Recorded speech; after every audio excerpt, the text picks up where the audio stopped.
O povo brasileiro começa a se preparar para as festas de final de ano em meio aos mais altos índices de coronavírus vistos no país.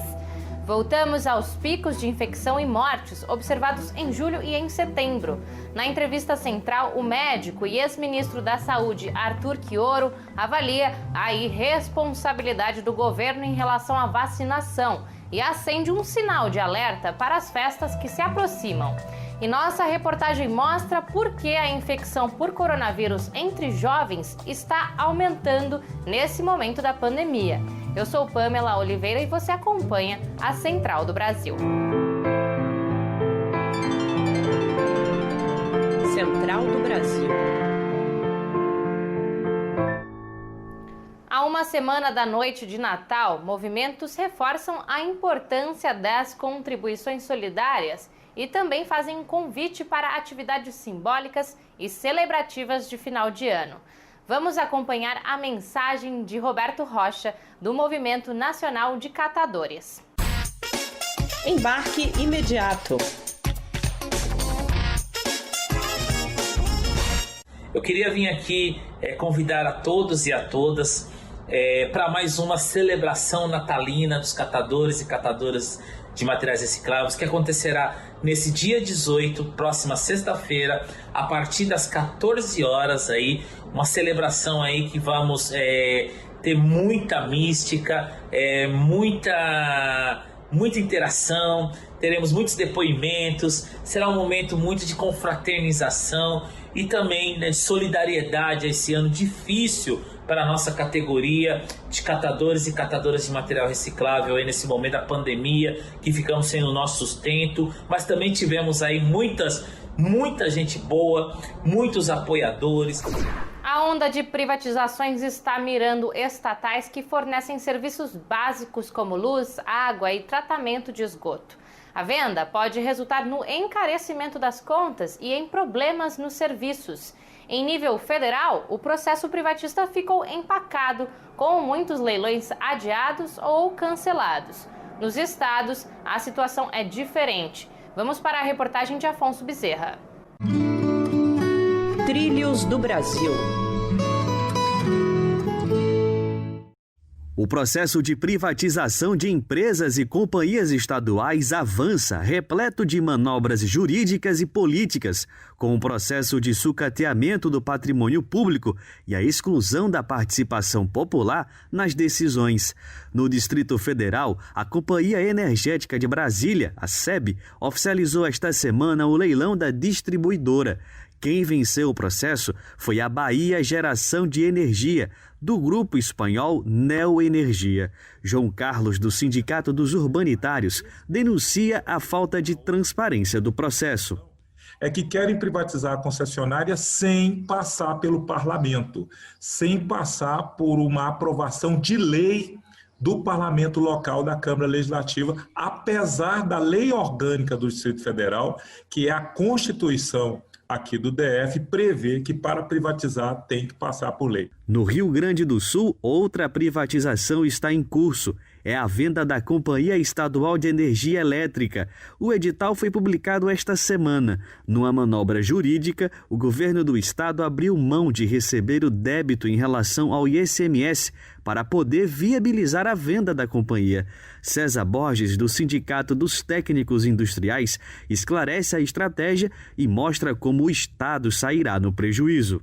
Nós tínhamos uma previsão de realização de plebiscito para a venda dessas empresas. O atual governador Eduardo Leite, o PSDB, quem tem expertise em dilapidar o patrimônio público, conseguiu retirar essa necessidade do plebiscito aí, da Constituição Estadual. Então, essa luta começou a se desenrolar com o apoio do BNDES, de uma maneira até vexatória. No Rio de Janeiro, a Companhia Estadual de Águas e Esgoto, SEDAI, está em processo avançado de privatização, com sucateamento dos serviços e pressão sobre o conselho gestor da companhia. Ari Girota, agente de saneamento da SEDAI, revela que este projeto tem impacto na qualidade de vida dos moradores do Rio de Janeiro. Deliberadamente, o conselho de administração, que é responsável pelo bom funcionamento da empresa, está abrindo mão disso para atender a interesses privados. Essas pessoas vão ter que ser responsabilizadas, todas elas. A dica da Parada Cultural de hoje vai ajudar você a atualizar a sua lista de músicas antes de acabar o ano. A sugestão de banda brasileira é da produtora cultural Edmília Barros, da Bahia. Parada Cultural. Estou passando para deixar uma dica com vocês de um som muito legal que eu conheci no ano passado, que é a Trupe Poligodélica, uma banda aí do Vale do São Francisco. Por favor, escutem a Trupe Poligodélica. A banda promete muito, é um dos novos expoentes nessa geração de música, né, nova música popular brasileira. O Brasil ultrapassa a marca dos 183 mil óbitos pela Covid, com o maior número de mortos em um dia desde setembro. Em 18 estados, a mortalidade pelo vírus está acelerada e o número de diagnósticos positivos supera os 70 mil diariamente. Diferente do primeiro semestre, a juventude tem sido uma grande vítima da doença. Vamos saber mais com Nayá Tawani. Nacional. O Brasil ultrapassa a marca dos 180 mil óbitos pela Covid, com quase 7 milhões de diagnósticos. Além destes dados, 18 estados brasileiros apresentam uma aceleração no número de mortos. Desde quando o vírus chegou ao Brasil em março, as maiores vítimas foram os idosos, mas agora as pesquisas mostram uma mudança no perfil dos infectados, aumentando o número de diagnósticos entre os jovens de 20 a 39 anos. A médica de família e comunidade Suelen da Silva expõe os principais motivos que levaram a essa mudança de quadro. Os jovens estão entre os maiores números de casos novos da Covid-19 na Europa, assim como no Brasil, principalmente pelo comportamento de risco dessa faixa etária. Eles se expõem em locais aglomerados por muito tempo, sem máscara.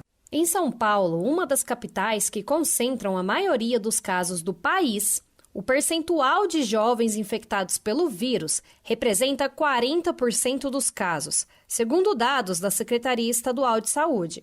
Em Belo Horizonte, também houve uma elevação de quase 7% no índice de contaminações de pacientes jovens. Números que desmentem a informação de que a população com essa faixa etária não corre riscos com o coronavírus. A recepcionista Bruna Ferreira tem 22 anos e pegou o Covid. Ela alerta para o risco que os jovens também correm ao contrair a Covid, além de serem vetores para outras pessoas. Foram dias terríveis e eu não imaginei sentir, na verdade eu nem imaginei contrair o vírus, né? Quem diria sentir todos os sintomas que eu senti. O meu olfato e o meu paladar eles ficaram prejudicados, uns 70%. A minha respiração também ficou mais ofegante. No primeiro programa Central do Brasil, entrevistamos o ex-ministro da Saúde, o médico Arthur Quioro, que nos trouxe uma análise crítica e assertiva sobre a situação da pandemia. Perto de encerrarmos a primeira temporada, voltamos a falar com Quioro, que analisa a má gestão da vacinação e o atual pico de contágios. A entrevista é de Jonatas Campos. Entrevista Central. Hoje conversa conosco o médico sanitarista e ex-ministro da Saúde, Arthur Quioro. Ele vai nos ajudar a compreender um pouco mais sobre o que passa na saúde, os aspectos da pandemia e da vacina contra o coronavírus que a gente tanto deseja. Doutor Arthur, agradecemos sua disponibilidade. As vacinas contra o coronavírus têm sido um tema de debate nacional, infelizmente, mais por causa da inoperância do governo federal do que por uma perspectiva real de vacinação. Qual a perspectiva que a população pode ter de que será vacinada e que esse imunológico esteja à disposição de todo mundo? As apostas que o Ministério da Saúde, que o governo Bolsonaro fez, foi no desenvolvimento de uma única vacina. Esse foi um equívoco inaceitável, é de um primarismo. Nenhum país sério, né, ainda mais nós que temos o segundo lugar em número de óbitos, o terceiro lugar em número de casos, jamais poderíamos ter jogado todas as fichas numa única plataforma tecnológica, na parceria com um único laboratório, ainda que o nosso laboratório público nessa parceria seja a Fiocruz, que é uma instituição muito séria. Mas não há nenhum motivo a não ser, né, a incapacidade, o descompromisso do governo brasileiro, a incompetência do Ministério da Saúde, a insensibilidade do presidente da República, para que desde já nós não tenhamos um plano que indique a vacinação, claro, com prioridade para trabalhadores da saúde que são profundamente expostos, os idosos, todas as pessoas que tenham comorbidade, indígenas, quilombolas, assentamentos, população privada de liberdade, trabalhadores da área de segurança e trabalhadores dos transportes coletivos. O governo essa semana anunciou a intenção de compra de 330 milhões de seringas. E eu lhe pergunto, insumos e outras coisas que são previsíveis também serão uma barreira, algo que vai trazer problema para uma campanha de vacinação nacional? A essa altura do campeonato, literalmente, agulhas, seringas, a cadeia de frio, os sistemas de armazenamento já deveriam estar todo preparado, o sistema de logística contratado, porque imagina a quantidade de voos que serão necessários, ou mesmo de transporte com caminhões frigoríficos, para poder atender a todo esse território nacional. Tem regiões do nosso país só com helicóptero, outros só com barco, lancha.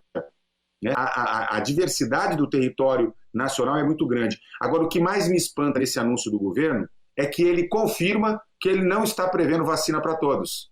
Porque se nós considerarmos, veja, que todas as vacinas até agora candidatas a serem registradas no Brasil exigem 2 doses, este programa, contando inclusive, será incapaz de vacinar 150 milhões de pessoas, quando na verdade nós temos 212 milhões de habitantes. Quioro, eu gostaria de lhe perguntar sobre esse termo de responsabilidade que o governo está propondo para quem tome a vacina. Isso pode retirar um pouco dessa confiabilidade da população que você falou numa vacinação?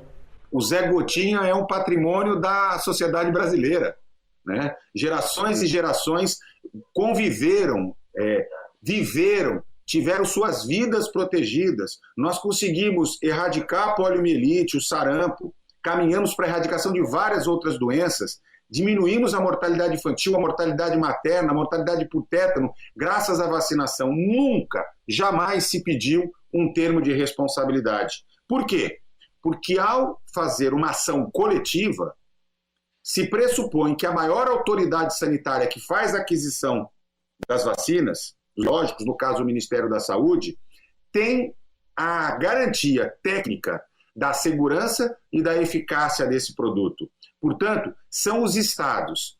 É o Estado como aquele que desenvolve a política pública de saúde, no caso a política de vacinação, que tem a responsabilidade. Arthur, mudando um pouco do assunto vacina para a própria pandemia, eu gostaria de lhe perguntar sobre os riscos que a população pode correr nessas festas de fim de ano, quando as pessoas, de fato, costumam aglomerar e se encontrar com amigos e parentes. O que é que você poderia dizer para as pessoas? Eu vou ser muito claro e objetivo e vou aqui explicitar para vocês o que a minha família, o que nós vamos fazer. Esse ano, cada um na sua casa com seu núcleo familiar. Eu sou de uma família italianona que junta muita gente. É impossível imaginar que isso poderá ser feito com segurança. Portanto, o momento é um momento de muita serenidade, de muita responsabilidade. E eu digo com toda sinceridade, se nós queremos ter mais natais, mais festas de Réveillon com as nossas famílias, com os nossos amigos, a de 2020, a passagem para 2021, vai ter que ser feita virtualmente. Ainda que nós, pela irresponsabilidade do governo Bolsonaro, tenhamos que nos deparar com mais meses enfrentando a Covid do que deveríamos ter que fazê-lo, né, é fundamental dar a nossa contribuição agora. Vejam, se nós entrarmos janeiro e fevereiro em alta, a partir do momento que nós chegarmos no outono e no inverno, nós teremos uma situação ainda mais grave do que nós vivemos no meio deste ano. Eu fico por aqui. Para falar com a gente, anote o nosso número e chame a gente no WhatsApp. DDD 11 930 81 3336. Até amanhã.